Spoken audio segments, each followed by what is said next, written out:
Chaque jour qui passe, la gauche repousse les frontières de l'ignominie. Honnêtement, venant de la gauche, je ne m'étonne plus de rien, théoriquement, mais alors là, ils ont réussi à me faire bondir, ils ont réussi à me faire halluciner, puisque vous avez devant vous le programme de la semaine de la députée de la Drôme, Marie Pochon, députée Europe Écologie Les Verts. Et dans ce programme, eh bien, vous avez ce mercredi 20 décembre, demain, rencontre à l'Assemblée avec des jeunes du quartier de la Monnaie de Romans-sur-Isère. Alors le quartier de la Monnaie, ça ne vous dit peut-être rien, mais c'est le quartier de Romans-sur-Isère dont était issue la majorité des gens qui composaient la bande qui a attaqué la fête de village à Crépol et qui a tué Thomas, on s'en souvient tous. C'est de ce quartier qu'est venue la majorité des racailles venus en bande pour tuer des blancs. Ce sont les mots relevés par près d'une dizaine de témoins. Et ces jeunes, eh bien, ils vont être reçus à l'Assemblée nationale par Marie Pochon. Marie Pochon que vous voyez ici à gauche, députée Europe Écologie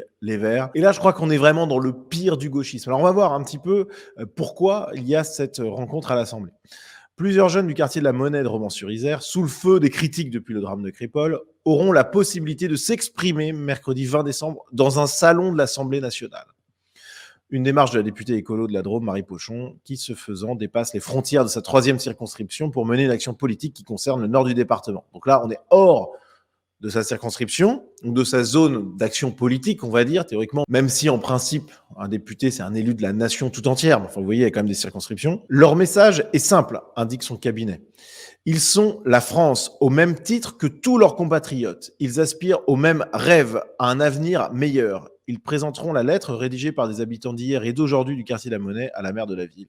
Notre rôle en tant que responsable politique est de créer du dialogue et d'être à l'écoute de nos concitoyens quand ils nous en demandent et d'agir avec responsabilité pour rebâtir la promesse républicaine pour que chaque jeune Français et Française soit traité de manière égale, peu importe où il vit. Bon, bref. Vous voyez le propos sirupeux de ce message. Alors, je suis certain qu'on n'a pas les mêmes rêves, contrairement à ce que raconte cette députée écologiste. Notamment parce qu'un de nos rêves, c'est qu'une partie significative des racailles de banlieue, y compris de Romans-sur-Isère, y compris du quartier de la Monnaie, s'en aillent de notre pays où elles n'ont rien à faire. Donc déjà, je pense qu'à mon avis, il y a un hiatus là-dedans.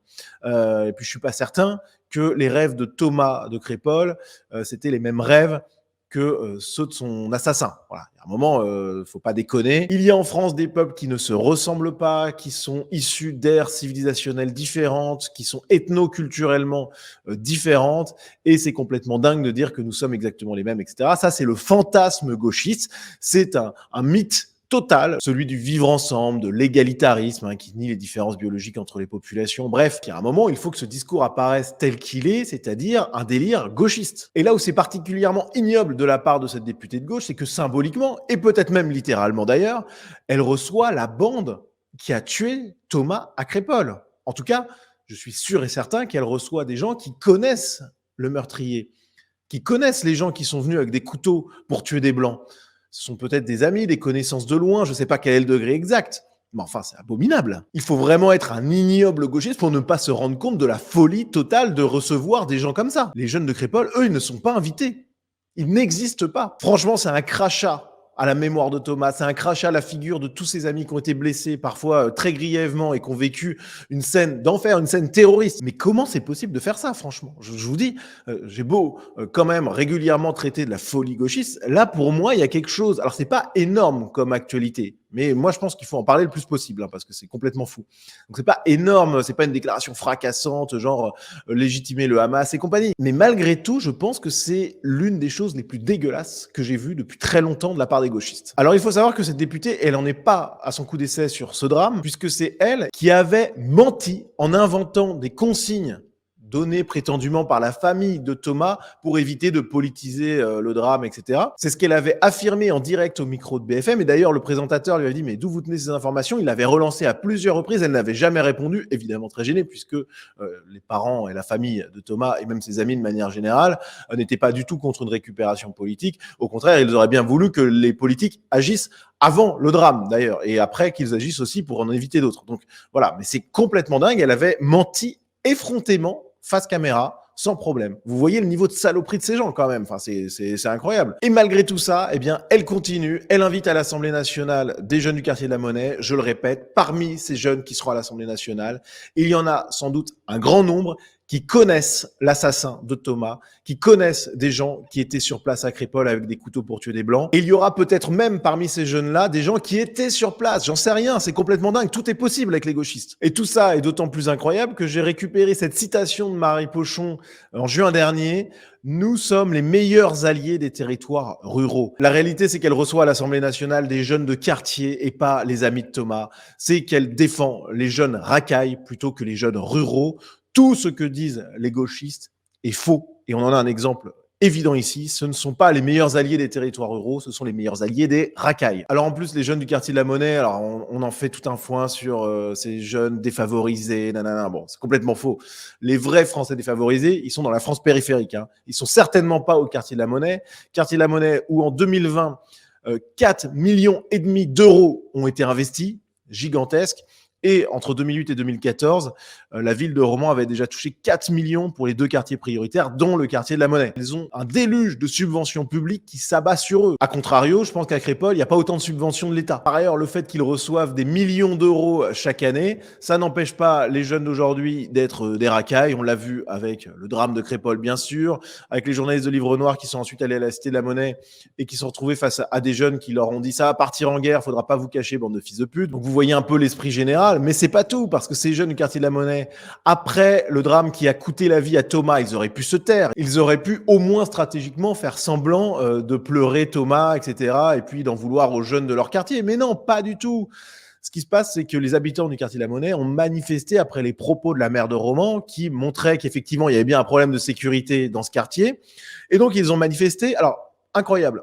Ils ont manifesté avec des banderoles où il n'y a pas un mot pour Thomas. L'objectif du discours des gens qui étaient présents, c'était d'en finir avec la stigmatisation, etc. Voilà. Et le pire du pire, c'est que cette manifestation, elle était interdite. Mais elle a quand même eu lieu avec les journalistes. Là, il n'y a pas eu de coup de matraque sur les manifestants. Il n'y a pas eu de répression policière. Entre les gauchistes qui étaient là et puis les jeunes de la cité, finalement, ce qui s'est passé, c'est quelque chose d'absolument dégueulasse. Quelques jours seulement après la mort de Thomas, ils ont manifesté non pas pour lui, non pas contre les jeunes issus de leur cité qui avaient commis cet acte abominable, mais bien pour protester contre les propos de la maire qui avait évoqué un problème d'insécurité. Donc complètement dingue, d'autant plus que la maire de Romans-sur-Isère a été menacée de mort. Par qui? Certainement pas par les jeunes de Crépol, hein, mais plutôt par les jeunes du quartier de la Monnaie. En tout cas, c'est ce qu'on imagine. Les mêmes qui sont reçus à l'Assemblée nationale par Marie Pochon, députée écologiste. Enfin, quand on met tous ces éléments bout à bout, là, c'est impensable ce qui est en train de se passer. C'est inacceptable. À quoi pensent les gauchistes? Dans quel monde complètement fantasmagorique vivent-ils? Je pense que c'est clair pour tous les Français qui ont un minimum de bon sens quand on prend connaissance de cette information, et je vous encourage vivement à partager cette information et cette vidéo le plus possible autour de vous pour que les gens se rendent compte de la folie gauchiste. Hein. Mais quand on prend connaissance de tout ça, on se rend compte que les gauchistes sont les ennemis mortels de notre pays, la France, et de notre civilisation tout entière. Il n'y a pas d'autre analyse à avoir. Les gauchistes, consciemment ou non, veulent nous détruire et c'est le moment de leur dire stop. C'est le moment de dire qu'on n'en peut plus de leur folie. Voilà. Donc, je compte sur vous pour partager cette vidéo au maximum. Pour ceux qui souhaiteraient soutenir mon travail, vous avez en lien dans la description ma page Tipeee. Vous pouvez rejoindre la communauté Sunrise, avoir du contenu exclusif, des vidéos dédiées, etc. Rejoindre un canal Telegram dédié également. Et puis, vous avez aussi la possibilité, pour ceux qui le souhaitent, d'acheter une œuvre d'art patriote. Vous avez le lien en description également. Franchement, c'est de la folie furieuse. Je pense qu'on a tous besoin de s'entraider et surtout de faire le maximum de publicité autour de nous sur cette actu incroyable. Voilà, je pense qu'il y a plein de gens qui, en France, malheureusement, passeront à côté de cette initiative complètement dingue de cette députée gauchiste. Donc là, il faut en parler au maximum. Il n'y a pas le choix. Faut que ça s'arrête, en fait. Voilà. Je ne sais pas quoi dire de plus, mais il faut que ça s'arrête. C'est inacceptable de voir ça se passer en France. Je pense que là, on est dans la phase finale du gauchisme et il faut qu'on en finisse, tout simplement. Voilà les amis, merci à vous d'avoir suivi cette vidéo et à très vite.